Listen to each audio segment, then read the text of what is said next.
Mejor hablemos.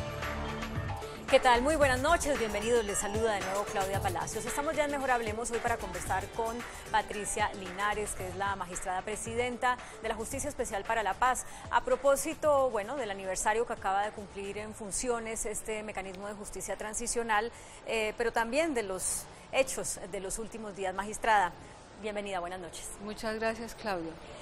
Empecemos hablando por lo que pasó hoy en el Consejo de Seguridad de Naciones Unidas, porque fue muy llamativo oír al canciller dar las cifras del balance que presenta la JEP sobre el número de personas que se han acogido a esta jurisdicción. Digo llamativo porque el canciller es de un gobierno que ha criticado mucho a la JEP antes y durante el gobierno.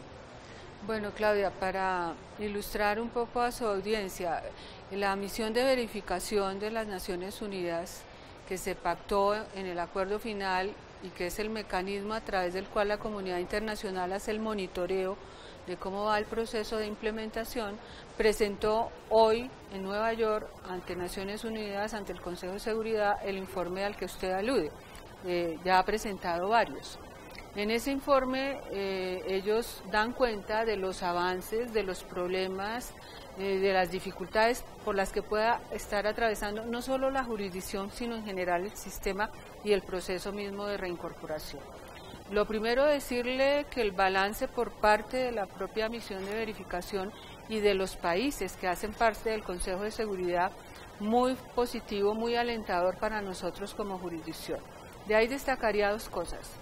Ellos recalcan los avances en el proceso de la implementación como muy significativos, porque lo son, porque en tan corto tiempo la jurisdicción ha logrado avanzar de manera muy importante y las cifras lo muestran. Y lo otro importante es que reiteran el pedido al país, a la nación, de pleno respeto a la autonomía e independencia de la jurisdicción, en tanto un órgano judicial que debe administrar justicia a partir de esas dos premisas. Pero no me dijo si le llamó la atención que el canciller fuera precisamente el que presentara un balance de una justicia transicional que no es la que este gobierno pues me parece preferido. Un pronunciamiento objetivo, oportuno, porque el balance fue presentado públicamente. Están a disposición todas las cifras y pues celebro que el gobierno haya querido manifestar en ese escenario ante el mundo que es positivo el avance de la jurisdicción en un año de funcionamiento. Estas son las cifras. 11.675 personas se han acogido a la JEP en este año, 9.687 de ellas de las FARC, 1.938 de la Fuerza Pública y 38 de los llamados terceros responsables, que en su mayoría son gente relacionada con la política. Pero a pesar de que es un montón de gente, magistrada, para los colombianos del común, lo que importa es por qué no los han condenado, por qué no están en la cárcel o por qué no están pagando una de esas sanciones de sembrar lechugas de las que tanto se habló. ¿Por qué? Esta es una jurisdicción especial, es un modelo transicional de justicia muy distinto a la jurisdicción ordinaria. Yo creo que hay que reiterar ese mensaje. Nosotros, por ejemplo, no abordamos caso a caso. El propósito fundamental de este modelo de justicia es llegar a la verdad plena, y no solo la jurisdicción, sino en articulación con los demás componentes del sistema, valga decir, la comisión, la unidad de búsqueda, etc. Esa verdad plena significa escudriñar en las causas que dieron origen a la comisión de crímenes de guerra y delitos de lesa humanidad, porque esa es la competencia de la jurisdicción, cometidos con ocasión o en relación con el conflicto armado. Un conflicto que con las FARC tiene una fecha de cierre específica, que es el 1 de diciembre de 2016. ¿Eso qué quiere decir? Que nuestra competencia es sobre esos delitos, buscando máximos responsables, buscando verdad plena, pero delitos cometidos antes de esa fecha, no después. La vocación del modelo es cerrar el conflicto, y eso implica suministrarle a las miles y miles de víctimas, más de 8 millones, toda la información posible, no solo sobre quién fue el responsable, por ejemplo, de una desaparición forzada, de una ejecución extrajudicial, de un secuestro, sino por qué se cometió el hecho, en qué contexto se cometió, quién tenía interés y por qué, quién determinó, por ejemplo, financieramente la comisión de determinados delitos. En esa dimensión, aquí lo que hace la jurisdicción, porque así lo ordena la Constitución, es armar grandes casos. Y en menos de 10 meses, Claudia, y hablo de 10 meses porque los dos primeros del año pasado fue para producir normas, como cualquier juez debemos tener normas muy concretas. En eso se abrieron 5 grandes casos, uno que la ciudadanía conoce como el de secuestro, otro sobre ejecuciones extrajudiciales, lo que la gente conoce, los mal llamados falsos positivos, y 3 casos que no tienen como eje principal el tipo de victimización, sino el territorio. ¿Qué quiere decir esto? Que la Sala de Reconocimiento de Verdad, en su metodología, incorpora diseñar o armar grandes casos sobre el impacto que la guerra tuvo en determinados territorios. Y eso va a suponer múltiples formas de victimización de ese territorio. Uno de esos casos, por ejemplo, en el Cauca o en Nariño. En Nariño, 3 municipios, Tumaco, Barbacoas y Ricaurte, población indígena, que fue afectada durante décadas por victimizaciones producidas en el marco del conflicto de todo tipo, pero que además debieron sufrir el impacto de la guerra a través de agresiones al territorio y al pueblo. Bueno, digamos que la gente entiende eso, que se toma un tiempo muy considerable además por escuchar a todas las víctimas que están representadas en este momento en la JEP, que entiendo que son 32.000, ¿ya? 32.000 en esos 5 casos. En esos 5 casos solo nada en más. Esos 5 casos. Digamos que la gente dice, listo, eso se demora. Pero como para cuándo puede ser, ¿va a pasar este año, va a pasar el próximo? ¿Cuándo van a llegar las primeras condenas? Mire, o de qué? Nosotros tenemos, según la Constitución, 10 años prorrogables por 5 para hacer toda esta tarea. Somos conscientes no solo de la necesidad de avanzar de la manera más célere posible, pero siempre supeditados a la Constitución y a la ley, y estamos hablando de procesos judiciales, si quiere usted, atípicos, distintos, inéditos en el mundo, pero judiciales. ¿Qué supone esto? Que todo está sujeto al debido proceso, por ejemplo, que todas las decisiones están sujetas, según lo establezca la Constitución y la ley, a recursos, que esos recursos deben ser resueltos, que hay alegados, que hay impugnaciones, que hay reposiciones, que hay súplicas, que hay quejas, y todo eso está regulado y sujeto a términos. Lo estamos haciendo en un tiempo realmente acelerado, pero siempre va a primar el rigor jurídico. ¿Usted cree que este año va a haber fallos? Nosotros no hablamos de fallos. En una primera fase, lo que se produce después de que se arman estos casos, son una figura que se denomina resolución de conclusiones. Y ahí esa resolución va a señalar de los comparecientes en un caso concreto, cuáles de ellos cumplieron a cabalidad y de manera estricta con todos los compromisos que supone ser admitido en la jurisdicción para obtener los beneficios que la misma Constitución prevé. Si la persona cumplió absolutamente con todo, verdad, reparación, información, garantía de no repetición, todo, si cumplió con todo y así lo verifica la sala, en esa resolución de conclusiones, esa sala le va a pedir a una sección del tribunal que se llama con reconocimiento que proceda a aplicar las sanciones propias. Pero fíjese una cosa, esas sanciones propias las debe construir esa sección con la participación de las víctimas. Simplemente para que pueda ser un poco más ilustrativo lo que intento transmitir. Usted sabe que en la jurisdicción ordinaria preparar una audiencia lleva tiempo, también porque tienen que cumplir con todas las garantías y demás. Imagínese una audiencia donde usted no va a tener 1 o 2 o 10 víctimas, sino que tiene 8.000 víctimas, por ejemplo en el caso 01 hasta ahora, un número que puede crecer, que tiene cientos de comparecientes, de victimarios, donde usted tiene que contrastar la versión, que es lo que va a empezar ahora, de esas personas, con la información que usted ha venido analizando y construyendo. 168 informes, Claudia, hemos recibido de la Fiscalía, de la Contraloría, de la Procuraduría y un altísimo porcentaje informes preparados por las propias víctimas. Se crea una expectativa por el hecho de que ya están citados 31 líderes de las FARC a rendir su versión sobre secuestro. Sí. Esto empieza ahorita en 14 de febrero. En menos de un mes. Ellos cuentan su versión completica, los magistrados les van haciendo preguntas, en fin.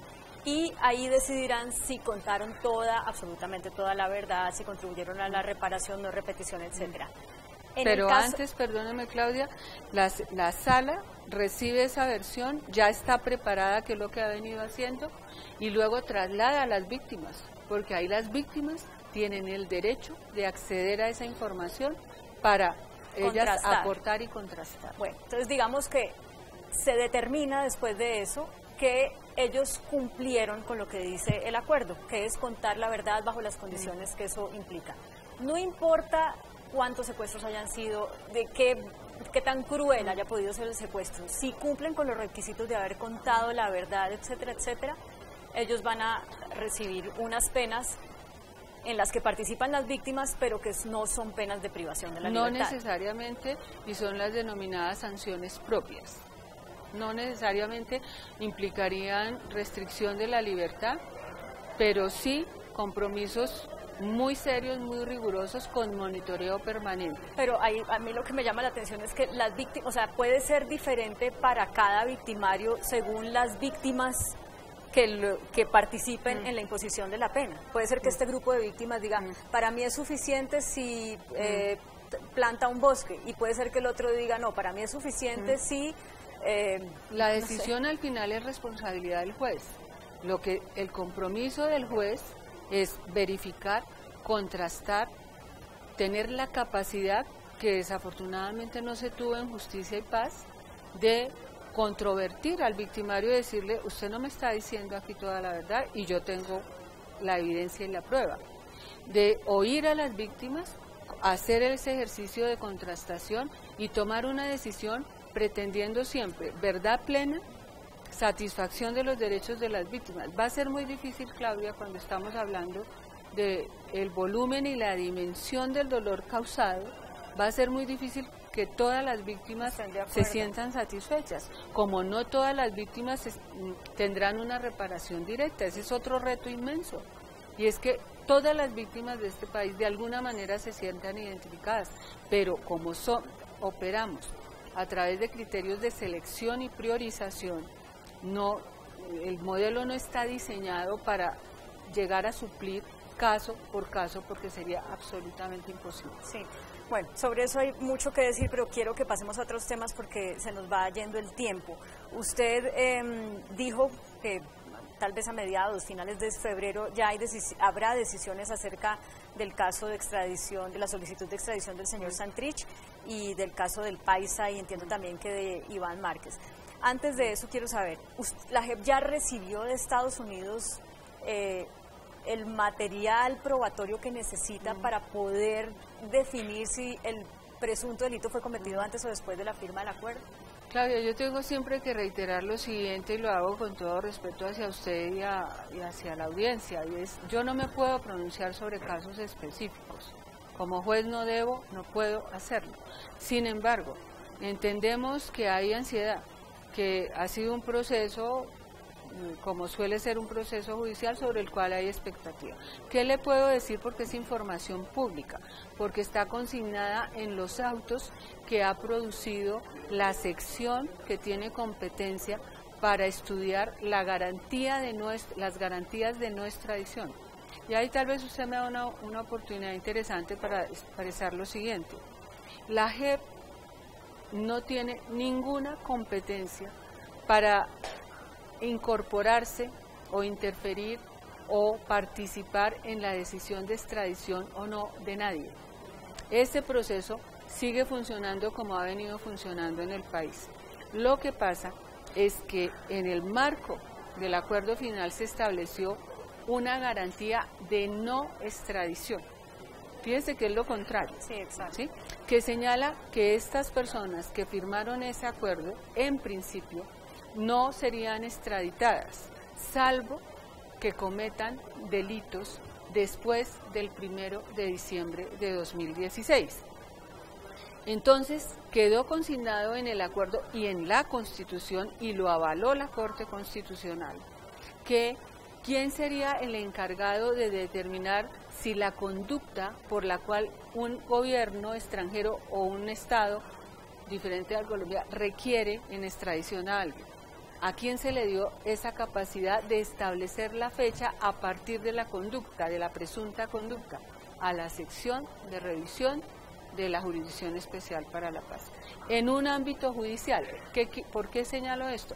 Porque para poder establecer esa fecha, pues tiene que practicar las pruebas y acceder a la información que le permita decir, en efecto, la fecha fue antes o la fecha fue después. Por eso le pregunto, porque desde que Santrich fue capturado hasta la fecha, la JEP varias veces se ha pronunciado en el sentido de que no tiene todo el material probatorio para poder determinar cuándo fue la presunta comisión del delito. En ese caso que usted menciona, o en cualquier caso, es que su pronunciamiento, que su decisión esté debidamente sustentada. Claro, por eso le pregunto si ya recibieron el material, porque la última noticia es Estados Unidos manden el indictment, no solamente, sino todo lo demás. ¿Lo recibieron o no lo recibieron? Yo debo aclararle, porque como cualquier ciudadano, yo tuve acceso al auto, y pues obviamente lo he leído con juicio. No sé nada más de lo que dice el auto, pero lo que dice el auto es: en el marco de todos los instrumentos internacionales que funcionan entre estados, gobierno extranjero, colabore. Lo que le está pidiendo es colaboración, no lo está requiriendo con un lenguaje judicial, ¿me hago entender? Sí, sí. Le dice, en el marco, los estados tienen instrumentos, acuerdos para colaborarse entre sí. Entonces le dice, colabóreme porque de lo que hoy dispongo no me va a ser suficiente para tomar una decisión. Obviamente el otro gobierno tiene toda la capacidad de decir sí o no. Eso se hace a través de un trámite específico que se consigna en lo que se denomina una carta rogatoria. Esa carta rogatoria, incluso la jurisdicción no puede ir a llevársela al señor embajador, eso se tramita a través del Ministerio de Justicia, de la Cancillería. Ese Estado, como le digo, está en plena capacidad de decir sí o no colaboro. Y a partir de lo que reciba o no reciba, la sección, no es que le haya puesto un plazo al gobierno de los Estados Unidos o al Estado norteamericano, ella misma se impuso un plazo, se autoimpuso un plazo. Dijo, si en 40 días nosotros, que se cumplen el 28 de enero, no tenemos información adicional, igual nos toca decidir. Y como no ha recibido la información adicional y la que tiene no sirve para determinar eso, entonces va a determinar porque no que sabemos no puede decidir. No sabemos qué ha pasado entre tanto, ahí está el ejercicio jurídico que ello supone. Magistrada, ahora, voy después a decir del que 28, Jesús Santrich va a quedar libre después del 28 de enero. Yo nunca he dicho eso. No, yo sí. Yo nunca he dicho eso. Yo sé que eso, no lo ha dicho, pero no lo voy si a le decir, entiendo bien, no me corresponde. Eso es lo que va a pasar si Estados Unidos no manda ningún papel. Eso va a depender del acervo probatorio y del análisis del mismo que haga la sección que tiene la competencia para definir. Después del 28 de enero, según el auto y según la ley, viene una etapa de alegatos. ¿De alegatos de quién? De los abogados, del Ministerio Público, si así lo decide, etcétera, y esos alegatos los tiene que estudiar la sección para poder producir una decisión. Eso es lo que a mí me permite, después de leer el auto, decir aproximadamente pudiéramos estar pensando entre mediados, finales del próximo mes. Magistrada Patricia, el fiscal ha enviado varias cartas, ha hecho varias declaraciones en el sentido en que los bienes no entregados por las FARC, pero que la Fiscalía ha incautado después de la firma del acuerdo de paz, deberían ser del manejo de la Fiscalía. Y bueno, estamos esperando una decisión de la Corte sobre eso. Yo la oí a usted en una entrevista en radio en estos días decir, no, es que nosotros no pretendemos manejar esos bienes. No. Entonces, ¿cuál es el choque o el desacuerdo que hay? Sí, las víctimas, un grupo de víctimas le solicita, porque así lo dispone la Constitución y la ley, a la unidad de investigación de la jurisdicción que tramite la imposición de medidas cautelares sobre los bienes de las FARC.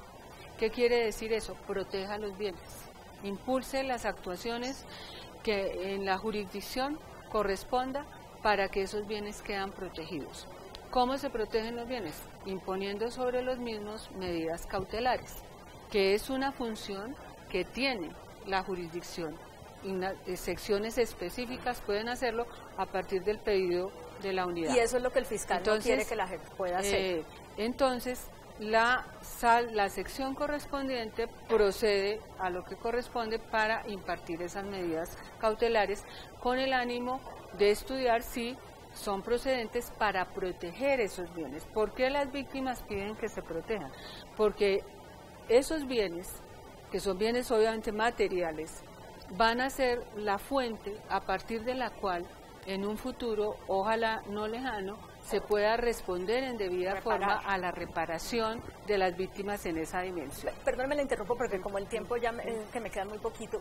Entonces, el fiscal lo que dice es, claro, sobre los bienes que las FARC entregaron, en donde incluían baldes y demás, perfecto, la JEP tiene total potestad, póngale las medidas cautelares que quiera, pero sobre los bienes que las FARC no entregaron y que la Fiscalía ha ido incautando, pues no tiene por qué tener injerencia la JEP, porque es que eso lo hemos hecho en justicia ordinaria. Además, eso demuestra que ellos han incumplido el acuerdo. Ahí está el lío, ¿verdad? Sí, el señor fiscal acude al mecanismo que establece la Constitución para dirimir esa controversia, que es impulsar un conflicto de competencia, no es conflicto entre él y yo, sino que así se llama la figura, para que la Corte Constitucional dirima esa controversia.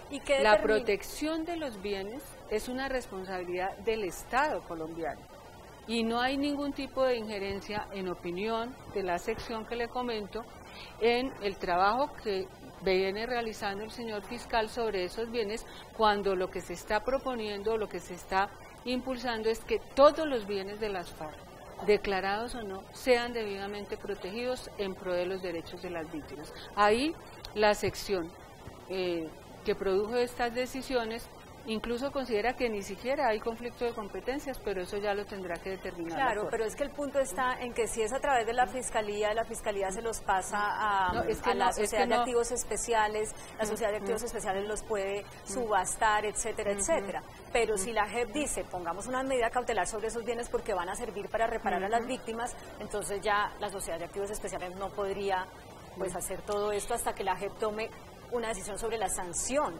sobre los victimarios. Le insisto, lo que se pretende es proteger esos bienes. Las víctimas tienen inquietudes, preocupaciones, porque no sería la primera vez en Colombia que bienes que se llegan con vocación de extinción de dominio, por ejemplo, a la hora ya de proceder a la respectiva reparación, pues estén dañados, ya no tengan el mismo valor. Luego, lo que expresa la sección sí es la necesidad, cumplidos los requisitos de ley, de que esos bienes sean debidamente protegidos en general. Protegidos es cuidados y no vendidos. Eso no significa ni que pretendamos administrarlos, ni que pretendamos interferir o incorporarnos en decisiones que ya se deben adoptar en otros ámbitos. Magistrada, se me acabó el tiempo, sé que no es su tema, pero no puedo dejar de preguntarle su opinión sobre el hecho de que el gobierno colombiano no quiera cumplir el protocolo de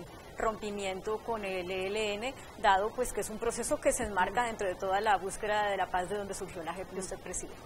Yo, Claudia, soy la presidenta de la Jurisdicción Especial para la Paz. Debo ser la vocera, soy la vocera de la jurisdicción. Es un tema del resorte estricto y único del señor presidente de la República. Luego, sobre el punto, no me pronuncio. O sea, tiene una opinión, pero no la puede dar o no la quiere dar. Yo creo que todos los ciudadanos y ciudadanas de Colombia tenemos opinión, desde luego, pero yo me pronuncio sobre aquellos asuntos que tienen relación con la jurisdicción. Bueno, se quedaron 1000 temas por fuera, pero todos son tan complejos que toca desmenuzarlos muy bien, así que le invito para que vuelva pronto. Mucho gusto, muchas gracias, Claudia, muy amable. A usted, la magistrada Patricia Linares, presidenta de la Justicia Especial para la Paz.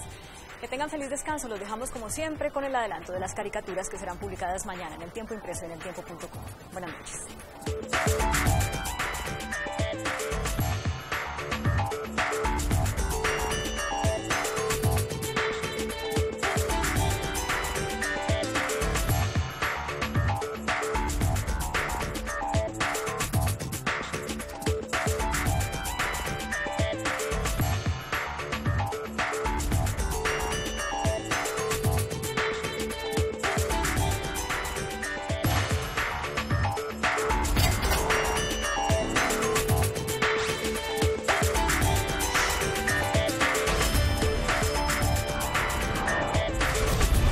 Mejor hablemos.